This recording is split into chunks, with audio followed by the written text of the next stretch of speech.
سلام، این یه ویدیو دیگه از دوره آموزش رویای سئو ملی هستم و بریم سراغ ویدیو. خب تو این جلسه میخوایم راجع به آن پیج سئو صحبت بکنیم. سئو داخلی توی صفحات وبسایت یه چیز ضروریه. توی بخش اول ویدیو میخوام بهتون 10 تا نکته خیلی مهم راجع به سئو داخلی بگم و بعدش میریم تو کامپیوتر یه سری نکات دیگر رو با هم دیگه بررسی میکنیم. اولین موردی که توی سئو داخلی وجود داره هدف گذاری کلمات مرتبطه. توی جلسات قبلی راجع به مورد خیلی صحبت کردم، جنس مخاطب. یه وقت هست شما صفحه دارید، مثلا میخواید کفش بفروشید، مثلا اینو خیلی زدم. صفحه خرید کفش با صفحه راهنمای خرید کفش متفاوته. صفحه‌ای که راجع به بهترین کفش ورزشی مثلا صحبت میکنید با صفحه خرید کفش ورزشی متفاوته.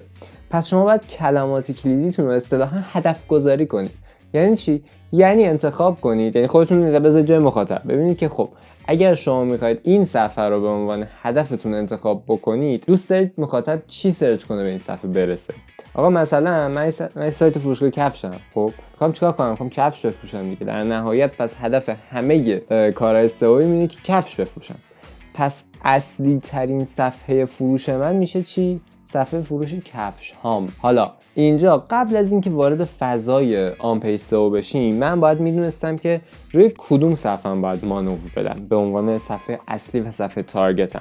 به نظر شما کدوم صفحه خرید مثلا کفش فرض کنیم فلان مدل، یا صفحه دسته‌بندی خرید کفش؟ صفحه دسته‌بندی خرید کفش. میدونید چرا؟ به خاطر اینکه اگر شما به هر دلیلی اون صفحه‌ای که یک کفش خاص هستش رو ناموجود کنید به عنوان یک فروشگاه کفش، دیگه از اون صفحه فروشی ندارید. ولی از صفحه دسته‌بندی فروش کفش میتونید به تمامی محصولاتتون کاربر رو ارجاع بدید. این از حالا پس الان من دو تا صفحه دارم دیگه. یکی صفحه فروش تک محصوله، یکی صفحه فروش کلا کفشه، یعنی اون صفحه دسته‌بندی کفش. اینجا شما هدف گذاری رو گفتم، اینجا شما باید هدف گذاری کنید، یعنی کلمات کلیدی که انتخاب میکنید هدفش مشخص باشه.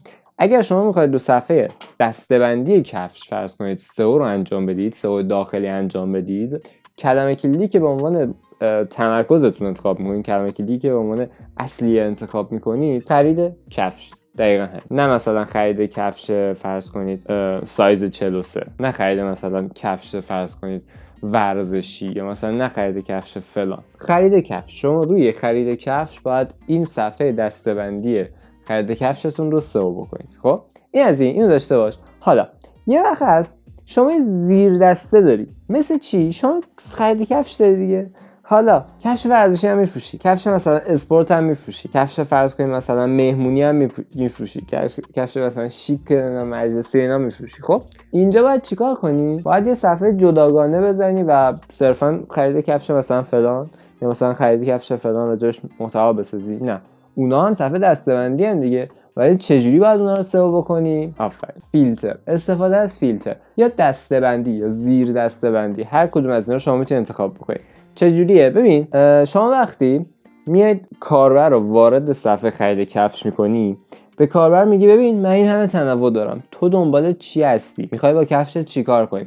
میاد تو فیلترهای سمت راست یا مثلا فیلترهای بالا یا هر جا که طراحی مثلا صفحتون باشه انتخاب میکنه. آقا مثلا من کفش ورزشی میخوام. خیلی خوب، وارد دسته‌بندی کفش ورزشی شد. یعنی مثلا اگر URL فرض کنید دسته‌بندی خرید کفشتون این بود، وقتی انتخاب کرد ورزشی یه اسلش میخوره و میاد صرفا ورزشی رو انتخاب میکنه. توی اون صفحه تارگت چیه؟ خرید کفش ورزشی. پس تارگت تفاوت پیدا کرد.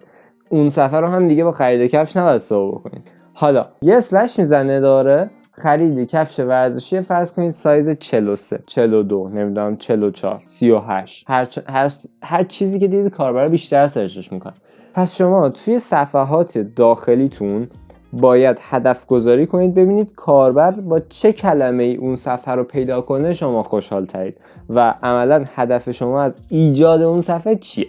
مثلا صفحه راهنمای خرید لپتاپ برای وبسایت فروشگاه لپتاپ حکم فروشنده داره دیگه. عملا شما میتونید تو اون صفحه بگید آقا برای اینکه میخوای لپتاپ انتخاب کنی این فراینده رو باید طی کنی. این چند تا مدل مثلا مدل پیشنهادی من از وبسایت خودم میتونی خرید کنی، گارانتیش اینه فلان فلان فلان. خب پس کاربرهایی رو باید جذب کنی که دنبال که عملاً نمیدونن باید چیکار کنن، دنبال راهنمای خرید لپتاپ میگردن. پس روی کلمه خرید لپتاپ نباید اون سفر رو سئو بکنید. روی کلمه نمیدونم مثلا بهترین لپتاپ های بازار نباید اون سفر رو سئو بکنید، چون کاربری که ذهنش هنوز ساماندهی نشده برای انتخاب یک لپتاپ عملا نمیره مستقیم بگه بهترین لپتاپ فلان. یعنی درصد خیلی کمیشون این کارو میکنن.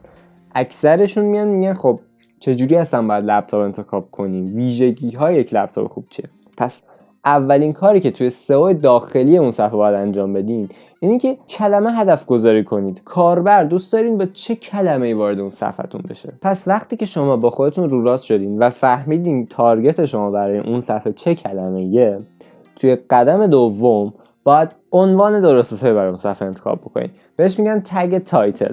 شما عملاً باید یک جمله یا یک عبارت 60 کاراکتری ماکسیموم انتخاب بکنید که کلمه کلیدیتون داخلش باشه و برای مخاطب هم جذاب باشه اون کلمه. مثلا راهنمای خرید لپتاپ 7 نکته که باید بدانید. مثلا قبل خوندن این مطلب لپتاپ نخرید. یه چیزی که جذاب باشه، مثلا مخاطب بگه که اوکی من باید اینو بخونم. یه جوری میگم چیزی که باید بشینید روش فکر کنید و یک عبارت 60 کاراکتری ماکسیموم انتخاب کنید. توی قدم بعدی باید متا تگ دیسکریپشنتون رو بهینه بکنید. عملا شما میتونید یک خلاصه 150 تا 160 کاراکتری برای هر صفحتون داشته باشین تحت عنوان متا تگ دیسکریپشن. توی متا تگ هایی که حالا طراح وبسایتتون برای سئو سایتتون اجازهشو داخل اون صفحه داده و قرارش داده، شما میتونید اینها رو داخلشون بنویسید. مثلا در مورد هم راهنمای خرید لپتاپ میتونید بنویسید در این راهنمای خرید لپتاپ شما با مثلا 7 نکته مهم قبل از خرید لپتاپ آشنا میشین و یاد میگیرین چجوری بهترین لپتاپ رو انتخاب بکنید. نکته در خرید لپتاپ استفاده کردم، راهنمای خرید لپتاپ استفاده کردم، بهترین لپتاپ استفاده کردم. خب پس عملا یه چیز 150-160 کاراکتریه که عبارت کلی ها رو هم داخلش یه جورایی به صورت طبیعی گنجوندم. یعنی من ننوشتم راهنمای خرید لپتاپ خط فاصله بهترین لپتاپ خط فاصله مثلا نکات خرید لپتاپ، نه، یه جمله است که کاربر بخونه مفهومش متوجه میشه و گوگل هم بخونتش کلمات کلیدی هاشو متوجه میشه. پس بین کلمات کلیدی و مفهوم باید یک تعادلی برقرار بکنید. مورد بعد توی آن پیج سئو URL، آدرس اون بالای سایت که دارید میبینید. هیچ قانونی وجود نداره که URL تون باید فارسی باشه، باید انگلیسی باشه، نباید عدد داشته باشه، فلان. نه، میتونه همه اینا رو داشته باشه. بحث سر بهینه بودن است. من همیشه تو سئو دارم میگم استفاده کنید از اینجا و خودتون ببینید این حالت بهینه تره یا اون حالت بهینه تره. یه مثال میزنم. شما وقتی از عبارات فارسی داخل URLتون استفاده میکنید، اوکی، تو گوگل جذابتر به نظر میرسه. کسی سرچ میکنه میبینه URLتون فارسیه. اما به شیر کردن اون مطلب تا حالا دقت کردین؟ اگه شما یه URL فارسی رو کپی بکنید این شکلی میشه و اگر بخواید فرض کنید تو تلگرام برای یکی بفرستین یا هر کاری دیگه انجام بدید به هم میریزه این URL و مثلا 5 خط طرف URL، در صورتی که شما با یه نصف خط میتونید URL تو جمع بکنید. پس تر و تمیز نیست. پس شما بهتره که توی سایتتون از URL انگلیسی استفاده بکنید به دو جهت. جهت اول این که بالاخره گوگل میفهمه اون URL شما چیه، سواد داره گوگل، هم فارسی میفهمه هم انگلیسی میفهمه. اون URL تون وقتی انگلیسی باشه متوجه میشه که اون مطلبتون راجع به اونه. مثلا نمیتونید بنویسید best movies تو URL بعد بیایید توی مثلا محتوای صفحتون راجع به بهترین لپتاپ ها صحبت بکنید، میگه بهترین فیلم ها، میگه بهترین لپتاپ ها. نه، این دو تا هم تفاوت دارن. این احتمال رتبه گرفتنتون رو میاره پایین، اما اون best laptops با استفاده از این محتوا چون به هم مرتبطن گوگل متوجه میشه و احتمال اینکه رتبه بگیریم بالاتر میره.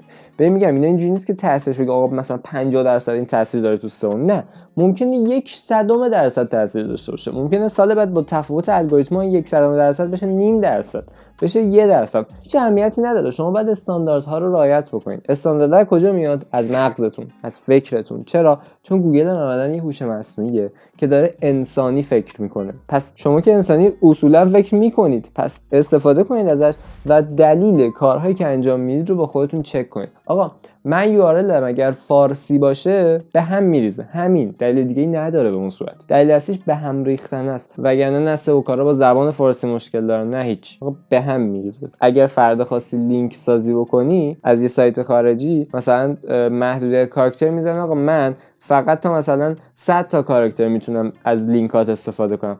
حالا که تو از زبان فارسی برای اون لینک استفاده کرده بودی، مثلا 300 کاراکتر فقط لینکته. خب تا 100 تا کاراکتر اولش سیو میشه و وقتی این لینک پولم دادی، لینک سازی داری میکنی، ریپورتاج مثلا رفتی، ولی لینک دیگه به درد نمیخوره چون به صفحه تو داره عملا لینک میده ولی 404 میده، عملا ضررم برات داره.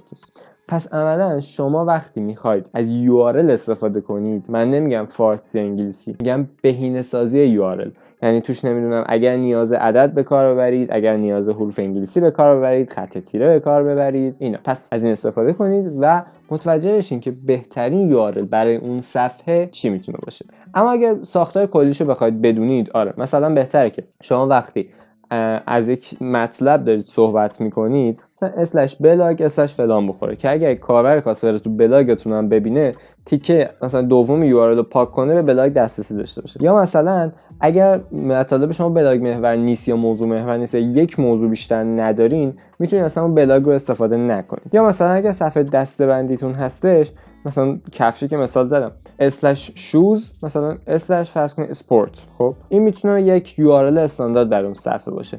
یعنی عملا صفحه اسپورت شوز اینجوری نباشه example.com/sportshoes، نه اینجوری باشه example.com/shoes/export مثلا. میبینی؟ پس باید اینها به هم دیگه ربط داشته باشن. خیلی هم نباید طولانی باشه، میگم یهو 100,000 تا اسلش نخوره و 100,000 تا مطلب به هم دیگه ربط نداشته باشن. URLتون توی یک محدوده استاندارد قرار بگیره، اوکیه. مورد بعدی توی آن پیج سئو بهینه‌سازی تگ های عنوانه. تگ H1، H2، H3. دیدی مثلا یه روزنامه که میخونی بالاش تایتل بزرگ داره، یا مثلا وارد سایت میشی بالاش تایتل بزرگ داره، اسم اون تگ H1.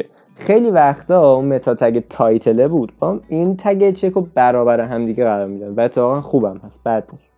متا تگ تایتل میتونه برابر H1 باشه چون دقیقاً همون ماهیت اون صفحه رو داره ارائه میده. ولی در کل تگ های داخل هر صفحه مثل تگ H1، H2، H3، H4، H5 و H6 معنی دارن. معنیشون چیه؟ تگ H1 توی هر صفحه باید منحصر به فرد باشه. پس هر URL یک تگ H1 منحصر به فرد. تگ های H2 زیر مجموعه عملا من تو این تصویر فکر کنم بهترین حالتی باشه که بتونم بهتون نشون بدم.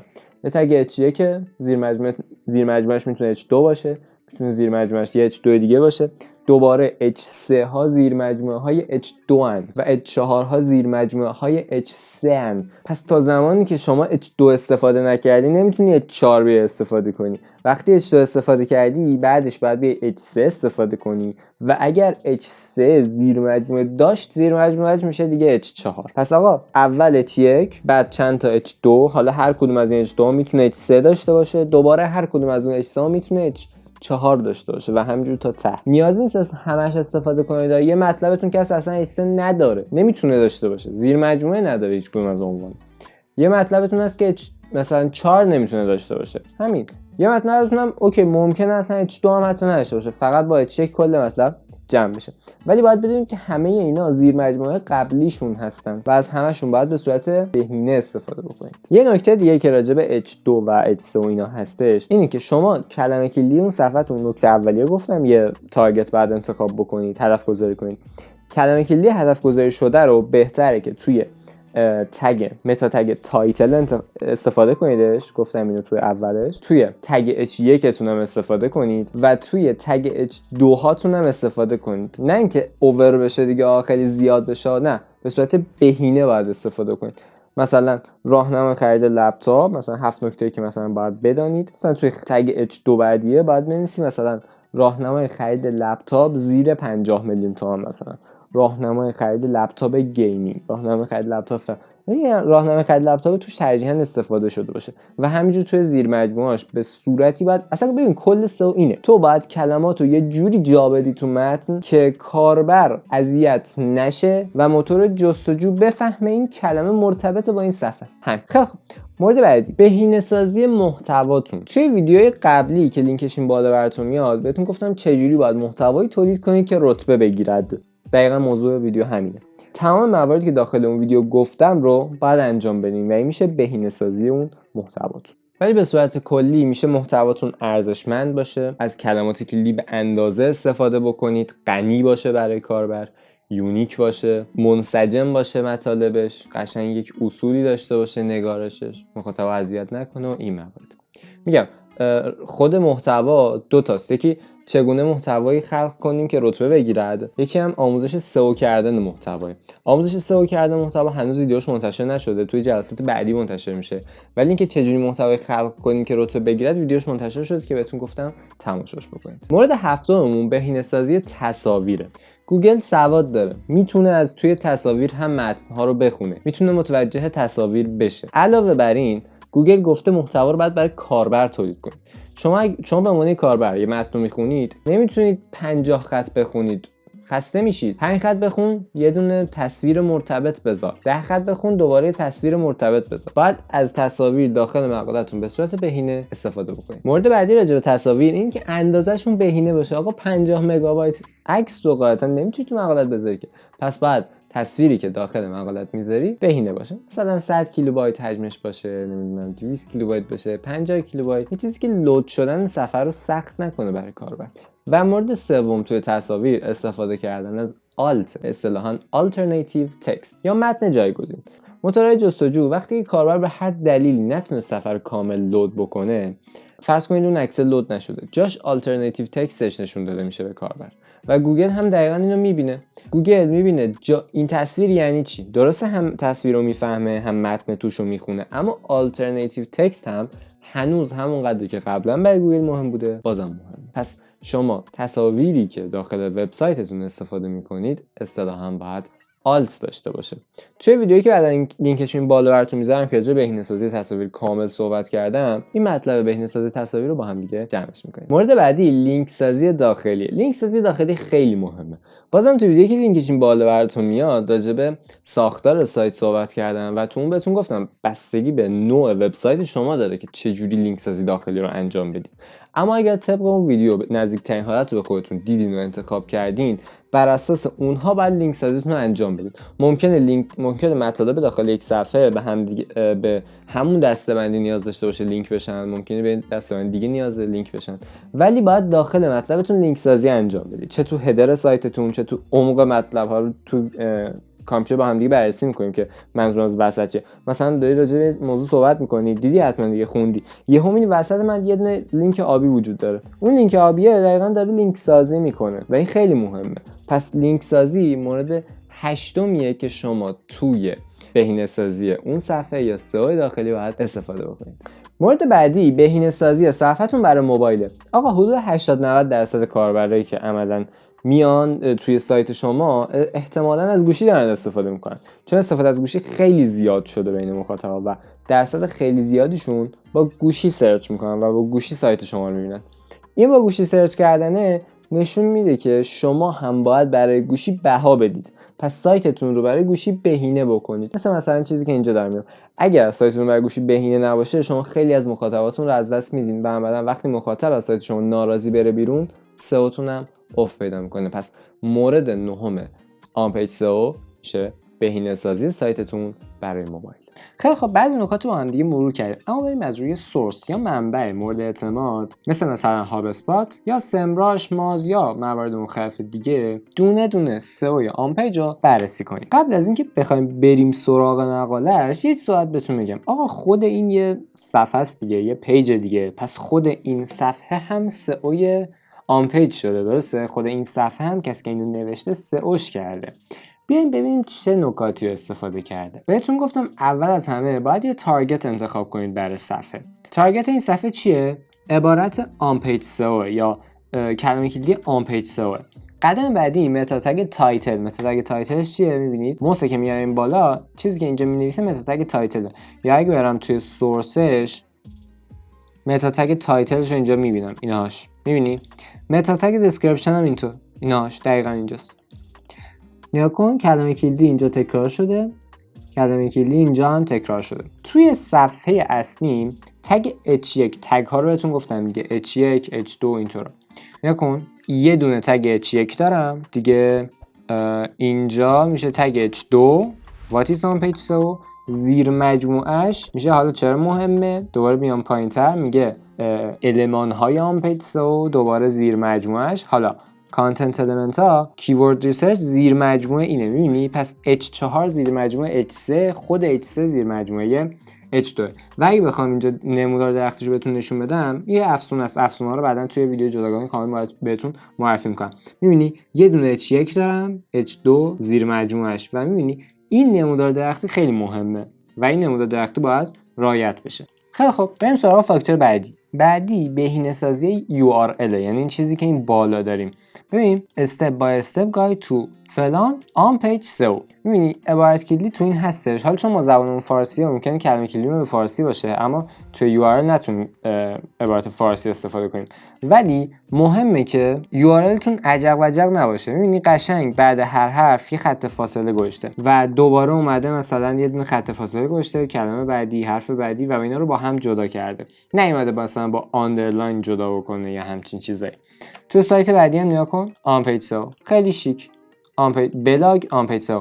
بهتون گفتم اینجا نگاه کن، اینو که حذف بکنم وارد فضای بلاگش میشم و عملا میتونم مطالب دیگه‌اش دسترسی داشته باشم. این الان استانداردتره بین این سه تا. شما اینجا با حذف کردن میبینی که وارد فضای یادگیری سئو میشی. میبینی بعدی راجع به بهینه‌سازی محتوا بود دیگه.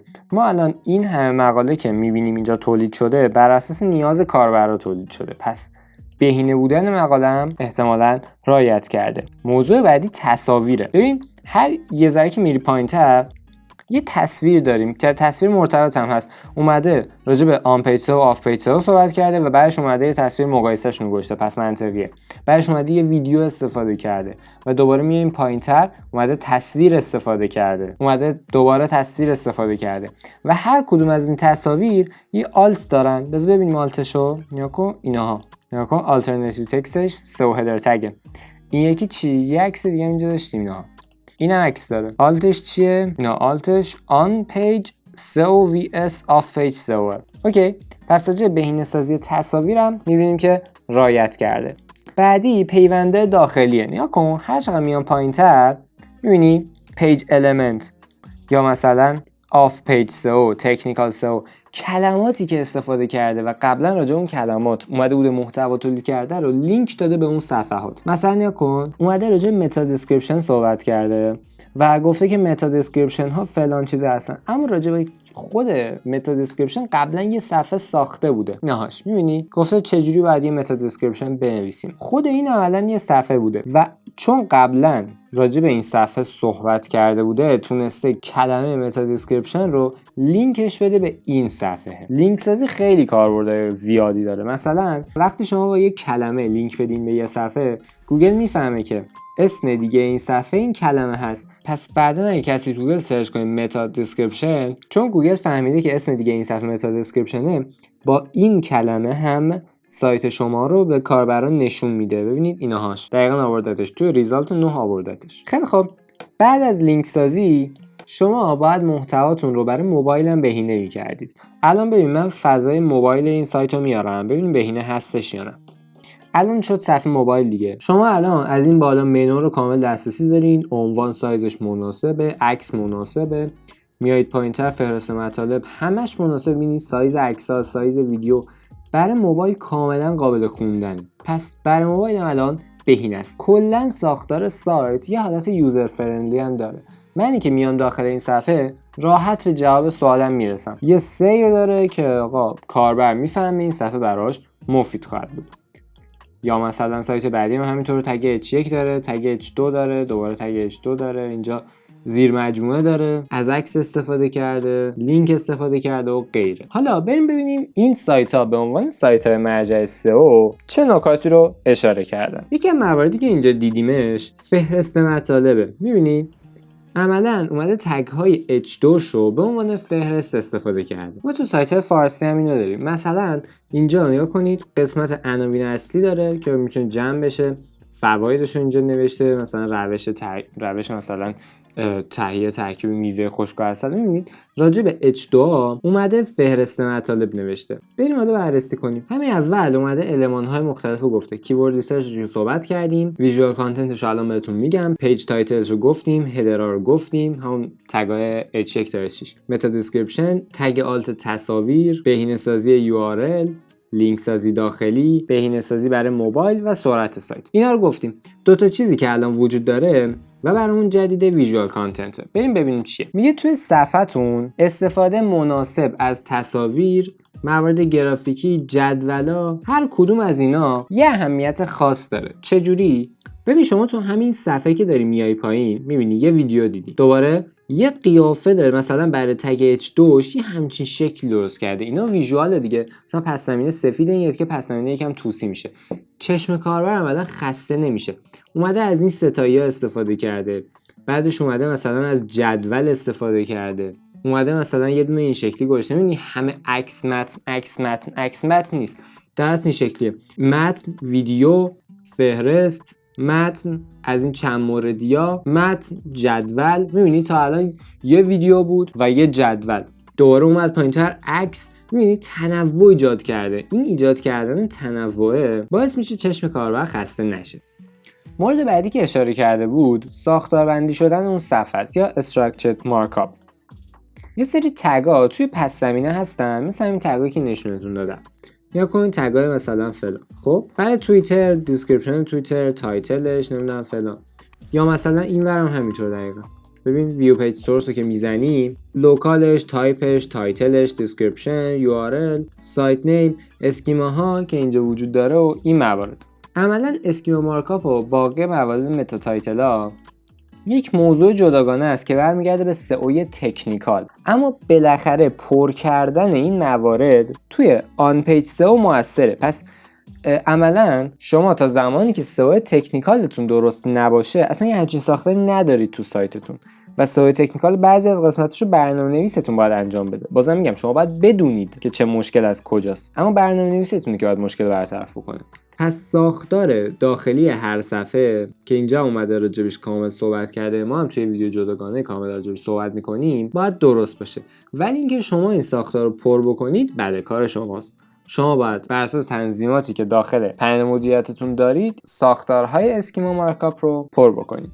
من اینجا چک کنم ببینم مورد دیگه یادم نمیرسه. می‌بینی مثلا این پیج تایتل عملاً شما کد نویسی که قرار نیست بکنید. توی پنل کاربریتون باید یه قسمت داشته باشین که تایتل رو اضافه بکنید. عملاً بازم برمیگرده به همون سئو تکنیکال که راجعش ویدیو جداگانه میذاریم. هدرام همینطور دقیقاً. عملاً شما به عنوان سئو کار با کد سر و کار ندارین. این برنامه‌نویس سایتتون هستش که اینا رو باید داخل پنل مدیریت تنظیماتش رو قرار داده باشه. اوکی، بریم سراغ بخش بعدی. اینجا دقیقاً همین رو آورده.